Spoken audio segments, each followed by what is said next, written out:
রান্নাঘরে কম সময় থাকার উপায় এই গার্লিক পরোটা রেসিপি, যা সবাই বলে উঠবে আর একটা হবে প্লিজ। কয়েক রসুন আর ধনেপাতা ভালো করে কুচিয়ে নেব। আটা আমি আগের থেকেই মেখে লেচি করে নিয়েছিলাম। আমি আটা দিয়ে করছি, আপনারা ময়দা দিয়েও করতে পারেন।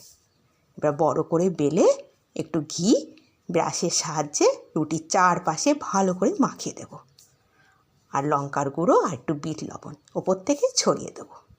আর ওই রসুন কুচিয়ে রেখেছি, রসুনটা মাঝখানে দিয়ে দেব। এবারে দুই হাত দিয়ে দুই কোণা মুড়িয়ে দেব, দিয়ে নিচের দিকটা ওপরে দিয়ে দেব। এরা ত্রিভুজের মতন শেপ দিয়ে দেব।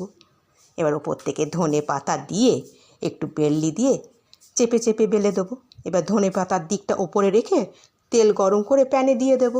দিয়ে পিট করে নামালেই